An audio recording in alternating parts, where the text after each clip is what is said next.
오늘도 값없이 베풀어 주시는 주님의 끝없는 은혜를 누리며 승리하는 꿈민의 모든 분들이 되기를 소망합니다. 요나라고 하는 사람은요, 니느웨로 가서 심판을 예언하라고 하는 주님의 말씀을 들었는데, 주님의 말씀대로 니느웨로 가지 않고 스페인으로 가려고 하다가 풍랑을 만나가지고 바다에 빠지게 됩니다. 그리고 물고기 뱃속에 들어갔다가 거기에서 회개하고 돌이켜서 주님께서 말씀하신 그대로 니느웨에 가서 이제 멸망할 거다라고 하는 그런 말씀을 선포하게 되지요. 그런데 요나가 생각했던 것과 다르게 니느웨는 멸망하지 않았고 오히려 그들이 회개하고 돌이켜서 용서받는 구원의 은혜를 누리게 되었습니다. 자, 심판이 예고되고 그 예고를 들은 사람들이 회개하고 돌이켜서 주님의 심판이 임하지 않았다면 사실 요나 선지자 입장에서는 좋아해야 될 일이, 기뻐해야 될 일이, 감사해야 될 일이. 그런데 요나는 오히려 그 일 때문에 주님께 화를 내는 그런 이야기가 나오고 있지요. 몹시 기분이 상했고요, 화가 났다라고 성경은 전하고 있습니다. 주님은 기뻐하시는데 요나는 화가 나 있어요. 주님은 분노를 돌이키셨지만 요나는 오히려 더 화를 내는 그러한 모습을 우리가 볼 수 있죠. 이 요나서 전체를 보면 두 번의 기도가 나오고 있어요. 요나서 2장에 나오는 기도는 주님의 뜻을 거스러서 스페인으로 가다가 풍랑을 만나가지고 바닷속에 던져졌다가 물고기 뱃속에서 있을 때 자기의 생명을 구하는 그러한 기도예요. 요나 4장에 나오는 기도는 주님이 말씀하신 대로 니느웨의 멸망을 선포했는데, 심판을 선포했는데 주님이 그 뜻을 돌이키고 니느웨를 심판하지 않는 부분에 대해서 화를 내며 주님께 대드는 그러한 기도의 이야기가 나오지요. 요나서 2장 2절을 보면요, 내가 고통스러울 때 주님께 불러 아뢰었더니 주님께서 내게 응답하셨습니다. 내가 시올 한가운데서 살려달라고 외쳤더니 주님께서 나의 호소를 들어주셨습니다. 6절로 가면요, 나는 땅속 맷뿌리까지 내려갔습니다. 땅이 빗장을 질러 나를 영영 가두어 놓으려고 했습니다만 주 나의 하나님 주님께서 그 구덩이 속에서 내 생명을 건져주셨습니다. 9절에 가면 그러나 나는 감사의 노래를 부르며 주님께 희생제물을 바치겠습니다. 서운한 것은 무엇이든지 지키겠습니다. 구원은 오직 주님에게서만 옵니다. 그러니까 자기가 힘들고 어려울 때, 죽음의 이 문턱에 다가 있을 때, 고통 속에 이제 죽을 수밖에 없다라고 했던 그 순간에 주님이 그를 건져내 주셔서 살려주신 분이다라고 하는 것을 믿음으로 고백하면서 지금 이 상황 가운데 나를 살려달라고, 구원은 오직 주님께만 있다라고 믿으며 자신을 살려달라고 그렇게 기도하고 있죠. 그런데 요나서 4장 3절에 가면요, 주님 이제는 제발 내 목숨을 나에게서 거두어 주십시오. 이렇게 사느니 차라리 죽는 것이 낫겠습니다 라고 기도합니다. 2장에서는 물고기 뱃속에서 죽을 수밖에 없는 그 상황 가운데 구원을 행하시는 분이 주님이시니 나를 지금 살려달라고 기도했는데, 4장에 가서는 구원의 은혜를 베푸신 주님 앞에 화를 내면서 차라리 나 죽여달라고 그렇게 기도하고 있습니다. 2장에서는 자신에게 주님의 은혜가 베풀어 주시기를 기도했는데 요나서 4장 1절에 가면요, 요나는 이 일이 매우 못마땅하여 화가 났다라고 합니다. 어떠한 일이 화가 난 거예요? 주님의 말씀대로 니느웨에 가가지고서 너희들 이제 주님의 심판을 내릴 거다, 너희는 다 죽었다 라고 그렇게 선포하고 왔는데 그 심판이 임하지 않은 거예요. 왜? 그들은 요나가 선포한 주님의 심판에 대한 이야기를 듣고서 회개했거든요. 가장 낮은 자리에 있는 사람부터 가장 높은 자리에 있는 사람까지도 다 그들은 회개하고 돌이켰다라고 하는 겁니다. 그리고 왕까지도 회개하는 모습이 나오지요. 요나서 3장 10절에 가니까요, 하나님께서 그들이 뉘우치는 것, 곧 그들이 저마다 자기가 가던 나쁜 길에서 돌이키는 것을 보시고 뜻을 돌이켜 그들에게 내리시겠다고 말씀하신 재앙을 내리지 않으셨다. 요나는 주님의 심판을 선포했는데 그 심판에 대한 이야기를 듣고 니느웨 사람들은 회개하고 돌이켰다라고 하는 겁니다. 왕까지도 회개했어요.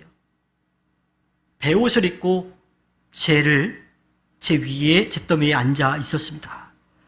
이 베옷을 입는다라고 하는 것, 잿더미에 앉는다라고 하는 것은요, 잘못한 일에 대해서 철저하게 잘못을 뉘우치는 거예요. 용서를 구하는 행동입니다.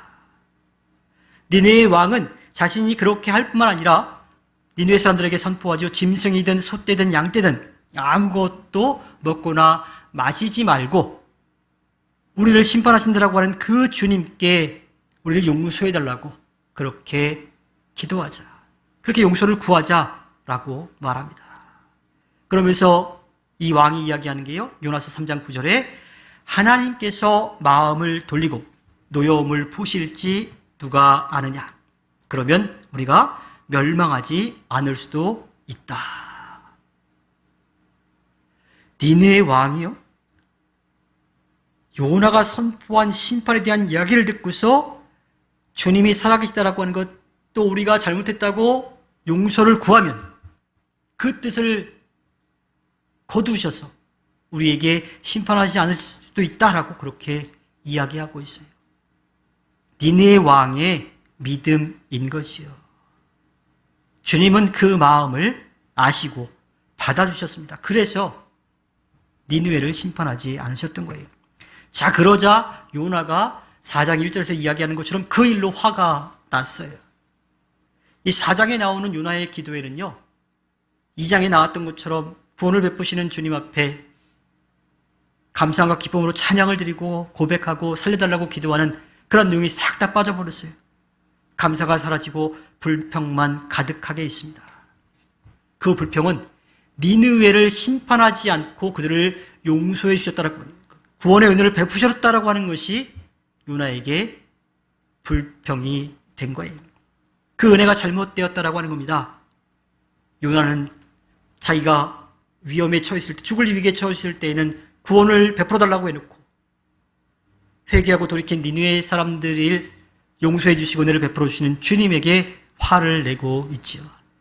자신에게 베풀어 주신 은혜는 감사하지만 자신의 적인 이스라엘 민족을 괴롭혔고 북이스라엘을 멸망시킨 아시리아의 수도인 니느웨 사람들을 그들이 은혜를 누리는 것, 용서받는 것을 받아들일 수가 없었던 거예요. 요나는 원래 하나님께 불순종하는 그런 선지자가 아니었습니다. 열왕기서에 보면요, 요나는 이미 여러 번 주님의 말씀을 듣고 선포했던 사람입니다. 그랬던 요나가 지금은 주님께 불평하고 분노하고요, 자신의 민족의 원수에게 베풀어 주신 주님의 은혜를 이해할 수 없다라고 그렇게 주님께 화를 내면서 대들고 있어요. 요나를 통해서 수많은 사람들이 회개하고 돌이켜서 구원의 은혜를 누렸는데, 생명을 얻었는데, 정작 자신은 화를 내면서 이걸 보느니 차라리 난 죽겠다라고 그렇게 이야기하고 있죠.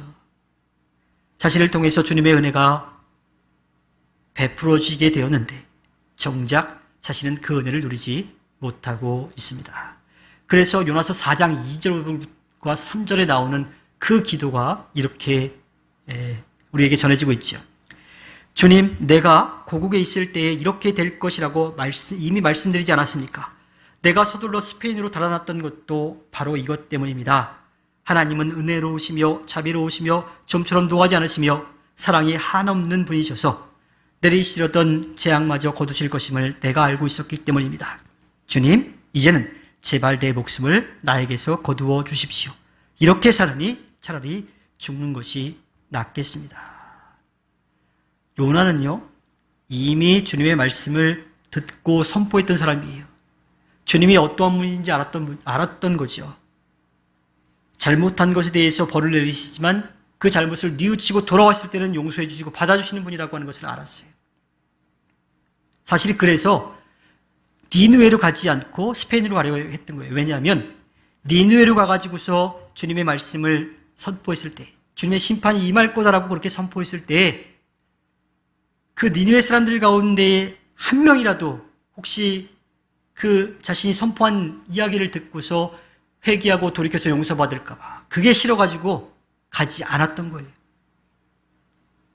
자신은 용서받기를 바라고 자신이 싫어하는 사람들은 용서받지 않기를 바라는 그런 요나의 아주 이기적인 또 아주 편협한 그런 자기중심적인 모습을 우리가 볼 수가 있습니다.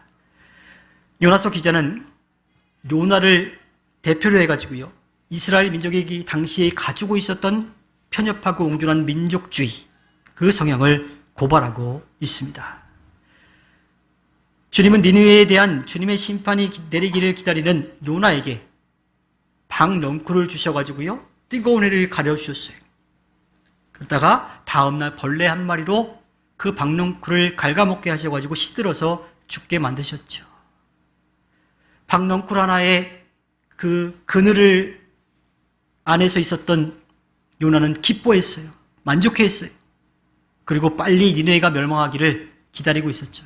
그런데 다음날 벌레가 그 박넝쿨을 다 먹어치우자, 시들어가지고 그림자가 없어지자, 그늘이 없어지자 그것 때문에 화를 내고요, 주님께 자신을 죽여달라고 떼를 쓰지요. 자신에게 베풀어진 은혜는 당연한 거고 민족의 원수인 니느웨에 베풀어진 구원의 은혜는 도저히 받아들일 수 없다라고 여기는 거예요. 자신의 기분에 따라서 웃다가 또 화를 내기도 하는 그러한 요나를 보게 됩니다. 이것은 당시 이스라엘 민족이 가지고 있었던 편협한 민족주의적인 그러한 모습이었죠. 요나서 기자는 그것을 고발하고 있는 거예요. 이스라엘 민족이 가지고 있던 선민의식이지요. 자신들만 주님으로부터 선택을 받았다, 주님의 구원의 은혜를 누릴 수 있다, 다른 민족들은 그럴 수 없다. 그래서 이방 민족을 인정하지 않았습니다. 그러한 이스라엘 민족에게 구원의 은혜를 누리게 되었다라고 하는 것은 도저히 용납할 수 없는 거지요. 받아들일 수가 없는 일이었습니다. 이스라엘 민족의 이러한 선민의식은요, 예수님 때에도 가지고 있었어요. 그래서 예수님은 이스라엘 민족이 그토록 싫어한 니느웨 사람들의 이야기를 통해서 이스라엘 민족에게 가르침을 주시죠. 마태복음 12장 41절과 누가복음 11장 32절이 거의 같은 말씀으로 나오는데요, 이렇게 되어 있습니다. 심판 때에 니느웨 사람들이 이 세대와 함께 일어나서 이 세대를 정죄할 것이다. 니느웨 사람들은 요나의 선포를 듣고 회개하였기 때문이다. 그러나 보아라, 요나보다 더 큰 이가 여기에 있다. 당시 유대인들은 요나랑 비교할 수도 없는 메시아이신, 복음을 전하시는 구원자이신 예수 그리스도가 복음을 선포하는데 듣지 않았어요. 표적을 보여주는데도 그 표적이 무엇을 뜻하는지, 무슨 가르침을 주는지 보고도 믿지 않았습니다. 예수님은 그 부분에 대해서 말씀하시면서요, 그들이 그토록 싫어한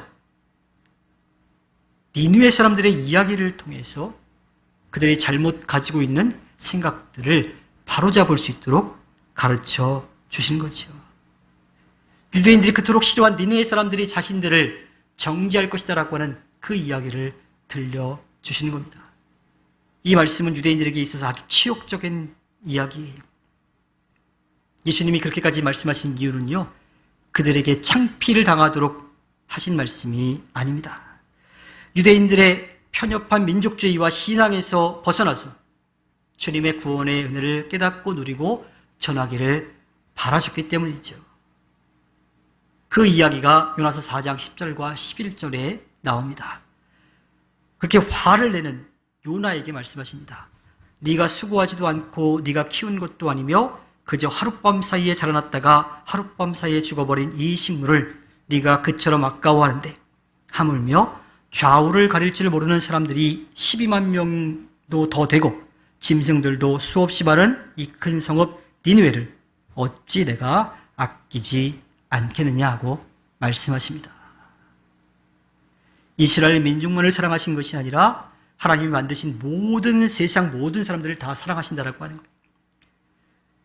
잘못된 길로 갔다가 복음을 듣고 돌이켜서 용서를 구하는 사람들, 그들이 돌아오는 것을 누구보다도 기뻐하시는 주님의 마음을 알려주시는 거지요. 지금 우리도 마찬가지입니다. 우리도 요나처럼 구원의 은혜를 누리지 못할 뿐만 아니라 자신의 기준으로 다른 사람들을 평가하려고 하고요. 또 죄가 있다고 단정 지으려고 하는 마음들이 있기도 해요. 주님의 뜻은 모르겠고 내가 하고 싶은 대로 하고 또 요나처럼 기분에 따라서 주님께 대들기도 합니다. 주님은 요나에게 주님의 은혜를 어떻게 누려야 하고 또 어떻게 전해야 될지를 분명하게 말씀해 주고 있지요. 요나의 두 번의 기도 가운데 주님은 우리에게 어떠한 마음으로 기도해야 될지 분명하게 알려주고 계십니다. 우리의 기도가 우리의 욕심을 채우려는 기도가 되지 않기를 바랍니다. 우리의 기도가 다른 사람들을 힘들게 해달라는 기도가 되지 않기를 바랍니다.